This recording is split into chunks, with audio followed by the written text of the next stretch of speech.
पेश हैं आज के समाचार। प्राण प्रतिष्ठा से पहले पीएम ने शुरू किया 11 दिन का अनुष्ठान। नासिक के पंचवटी से शुरुआत। बोले 140 करोड़ भारतीयों की ऊर्जा उनके साथ। राम मंदिर प्राण प्रतिष्ठा के लिए वैदिक विधि विधान से यम नियमों का पालन करते हुए प्रधानमंत्री नरेंद्र मोदी ने 11 दिन का विशेष अनुष्ठान शुरू किया है। इस दौरान वह उपवास भी रखेंगे। अनुष्ठान की शुरुआत उन्होंने नासिक के पंचवटी से की है। पीएम ने सोशल मीडिया पर ऑडियो संदेश जारी कर बताया, पंचवटी में प्रभु राम ने काफ़ी वक्त बिताया था, इसलिए अनुष्ठान की शुरुआत यहाँ से कर रहा हूँ। उन्होंने कहा, जब मैं प्राण प्रतिष्ठा के लिए गर्भगृह में रहूँगा तो 140 करोड़ भारतीयों की ऊर्जा मेरे साथ रहेगी। पीएम मोदी ने कहा, सभी राम भक्तों की तरह मुझे भी 22 जनवरी का बेसब्री से इंतजार है। सैकड़ों वर्ष पूर्व लिया गया राम मंदिर निर्माण का संकल्प ईश्वरीय आशीर्वाद के यथार्थ में बदल रहा है। शास्त्रों का संदर्भ देते हुए उन्होंने कहा, ईश्वर के यज्ञ व आराधना के लिए खुद में भी देवी चेतना जागृत करनी होती है। देश के सबसे लंबे समुद्री पुल की शुरुआत 2 घंटे में की दूरी 20 मिनट में तय होगी। प्रधानमंत्री नरेंद्र मोदी ने देश के सबसे लंबे पुल अटल बिहारी वाजपेयी शिवड़ी न्हावा शेवा अटल सेतु का उद्घाटन किया। कहा कि इस परियोजना का पूरा होना मोदी की गारंटी है। अटल सेतु को मुंबई हरास हार्बर सी लिंक भी कहा जाता है। इससे अब मुंबई व नवी मुंबई के बीच की दूरी 20 मिनट में तय होगी। पहले 2 घंटे लगते थे। मुंबई से पुणे, गोवा और दक्षिण भारत जाने में भी कम समय लगेगा। पीएम ने 17,840 करोड़ से अधिक की लागत से बने 21.8 किलोमीटर लंबे पुल की आधारशिला दिसंबर 2016 में रखी थी। यह पुल समुद्र पर करीब 16.5 व जमीन पर 5.5 किलोमीटर है। सेतु पर कार, हल्के वाहन, टैक्सी, मिनी बस और 2XL बस जैसे वाहनों के लिए 100 किलोमीटर प्रति घंटा की गति रखी गई है। चुनाव आयुक्तों की नियुक्ति से जुड़े कानून पर रोक से सुप्रीम कोर्ट का इनकार। सुप्रीम कोर्ट ने देश के मुख्य निर्वाचन आयुक्त और चुनाव आयुक्तों की नियुक्ति से संबंधित कानून पर रोक लगाने से इनकार कर दिया है। कांग्रेस नेता जया ठाकुर और अन्य की तरफ से दायर याचिका में दलील दी गई कि चयन समिति में देश के चीफ जस्टिस को शामिल नहीं किया गया है, इसलिए कोर्ट को नए कानून पर अमल रोकने का आदेश जारी करना चाहिए। जस्टिस संजीव खन्ना और जस्टिस दीपांकर दत्ता की पीठ ने शुक्रवार को याचिकाकर्ता जया ठाकुर की ओर से पेश वरिष्ठ वकील विकास सिंह की दलीलों को सुनने के बाद कहा, हम दूसरे पक्षों को सुने बिना इस पर एक तरफा रोक नहीं लगा सकते। 10,000 पदों पर होगी भर्ती। शिक्षा मंत्री डॉक्टर धन सिंह रावत बोले, 1,479 पदों पर चल रही प्रतिक्रिया। देहरादून से खबर आई है, शिक्षा विभाग में वित्तीय वर्ष 2024-25 में शिक्षकों और कर्मचारियों के 10,000 पदों पर भर्ती होगी। शिक्षा मंत्री डॉक्टर धन सिंह रावत ने कहा, विभाग की ओर से इसकी कवायद शुरू कर दी गई है। प्राथमिक माध्यमिक शिक्षा एवं समग्र शिक्षा के अंतर्गत विभिन्न संवर्ग के इन खाली पदों को भरने के लिए दिशा निर्देश जारी कर दिए गए हैं। शिक्षा निदेशालय में अधिकारियों की समीक्षा बैठक में मंत्री ने अधिकारियों से विभिन्न संवर्ग के खाली पदों का विवरण तलब किया है। मंत्री ने कहा है, बेसिक से लेकर माध्यमिक तक लगभग 10,000 पद खाली हैं। इन पदों को वित्तीय वर्ष 2024-25 में भरने का निर्णय लिया गया है। शीतलहर से गिरा पारा, कोहरे से फ्लाइटें लेट।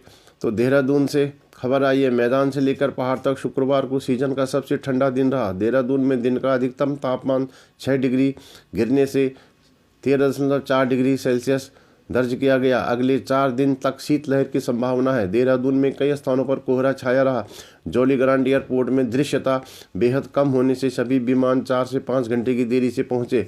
एक फ्लाइट नहीं आई, जिससे यात्रियों को परेशानी हुई। हरिद्वार और उधम सिंह नगर में कोहरा छाने का ऑरेंज अलर्ट जारी किया गया है। वहीं गढ़वाल के पहाड़ी जिलों रुद्रप्रयाग, पौड़ी, नई टिहरी, उत्तरकाशी, चमोली में दिन भर धूप खिली रही, लेकिन सुबह शाम की ठंड से लोग परेशान रहे। रुड़की और हरिद्वार में दिन भर कोहरा छाया रहा। रुड़की में 13 साल बाद जनवरी में अधिकतम तापमान 9.5 डिग्री सेल्सियस पहुंच गया। अयोध्या के बाजारों में सजे रुद्रप्रयाग में बने राम मंदिर के प्रतीक 2 महीने में 3,000 से ज़्यादा प्रतीक भेजे जा चुके हैं। अयोध्या के दुकानदारों की मांग पर किए जा रहे तैयार। रुद्रप्रयाग से खबर आई, इन दिनों अयोध्या के बाजार में रुद्रप्रयाग जिले में बन रहे श्री राम मंदिर के प्रतीक भक्तों की पहली पसंद बने हुए हैं। केदार इनोवेशन संस्था द्वारा 2 माह में 3000 से अधिक मंदिर के प्रतीक अयोध्या सप्लाई किए जा चुके हैं। साथ ही मांग के अनुरूप और भी प्रतीक तैयार किए जा रहे हैं। हर बार धधक रहे हैं चमोली के जंगल, अब रैणी के वनों में आग। तो जोशीमठ कर्णप्रयाग से खबर आई है कि बारिश नहीं होने से क्षेत्र की पहाड़ियां सूखी हैं, जिसमें बार बार वनाग्नि की घटनाएं तेजी से बढ़ रही हैं। तपोवन क्षेत्र के बाद अब रैणी गांव के जंगल आग में धधक रहे हैं। बद्रीनाथ धाम के बंद घरों के टूटे ताले। तो देवप्रयाग से खबर आई कि कपाटबंदी के दौरान बद्रीनाथ धाम के घरों के ताले टूटने की खबर से तीर्थ पुरोहित और हकूकधारी चिंतित हैं। तीर्थ पुरोहितों ने प्रशासन से घरों की सुरक्षा करने, उन्हें धाम जाने की अनुमति देने, चोरी की वारदातों में शामिल चोरों को तत्काल गिरफ्तारी की आदि की मांग की है। पौड़ी के जामला खाल से खबर आई है कि वहां के जंगलों में आग लगी हुई है। श्रीनगर हाईवे जामला खाल के सिविल वन में आग लग गई है। सिविल वनों में आग लगने की यह दूसरी घटना है।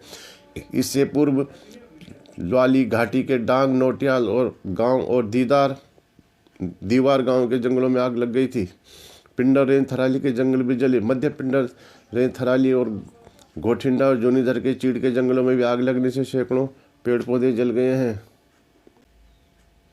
मारपीट के 6 आरोपी हुए दोष मुक्त। पौड़ी से खबर आई है, मारपीट के मामले में मुख्य न्यायिक मजिस्ट्रेट पौड़ी की अदालत ने जिला शासकीय अधिवक्ता, उनके 2 बेटों समेत 6 आरोपियों को दोष मुक्त कर दिया है।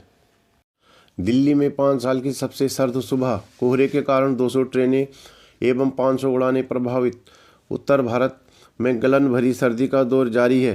राजस्थान, पंजाब, हरियाणा, दिल्ली व यूपी के कई जिलों में इस सीजन का सबसे कम तापमान दर्ज किया गया। राष्ट्रीय राजधानी में न्यूनतम तापमान सामान्य से 3 डिग्री लुढ़क कर 3.9 डिग्री सेल्सियस पर पहुँच गया, जो बीते 5 सालों का सबसे कम तापमान है। वहीं कोहरे के कारण दिल्ली आने वाली 200 ट्रेनें 6 घंटे से भी अधिक देरी से चली, जबकि 500 से ज़्यादा उड़ानें प्रभावित रही। मौसम विभाग के अनुसार पंजाब, हरियाणा के कई इलाकों में यह 0 के करीब पहुँच गया। पंजाब के अमृतसर में पारा 1.4 डिग्री रहा, जबकि भटिंडा में यह 2 डिग्री सेल्सियस रिकॉर्ड किया गया। हरियाणा के नारनौल में सबसे कम 2.2, हिसार में 2.6 और झज्जर में न्यूनतम तापमान 3.1 डिग्री सेल्सियस रहा। इन दोनों राज्यों के अधिकांश हिस्से घने कोहरे की चपेट में भी रहे। वहीं राजस्थान के माउंट आबू में शुक्रवार को न्यूनतम पारा -1 डिग्री सेल्सियस दर्ज हुआ। बृहस्पतिवार को यह -3 डिग्री सेल्सियस था।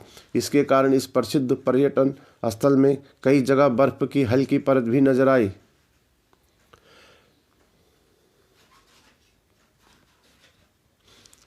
बैंकों का जमा 7 साल में हुआ दुगना, पहली बार पहुंचा 200 लाख करोड़ के पार। हिट एंड रन केस में मुआवजा बढ़ाने पर विचार करे केंद्र। दुर्घटनाओं की संख्या के मुकाबले मुआवजे के नगण्य दावों से सुप्रीम कोर्ट चिंतित। अमेरिका के खिलाफ अभियान शुरू करेंगी बेटियां। महिला हॉकी क्वालिफायर मुकाबला आज। वंदना की गैर मौजूदगी में भारतीय टीम की कड़ी परीक्षा। धोनी का दिया गुरु मंत्र शिवम के काम आया। भारतीय ऑलराउंडर शिवम दुबे ने कहा कि पूर्व कप्तान महेंद्र सिंह धोनी का दिया हुआ उन्हें गुरु मंत्र काम आया है। शिवम ने अफगानिस्तान के खिलाफ 40 गेंद में नाबाद 60 रन बनाने के साथ 9 रन पर 1 विकेट लेकर स्वप्निल वापसी की है। कुलदीप की इंग्लैंड के खिलाफ पहले 2 टेस्ट में वापसी। यूपी के जुरेल नया चेहरा।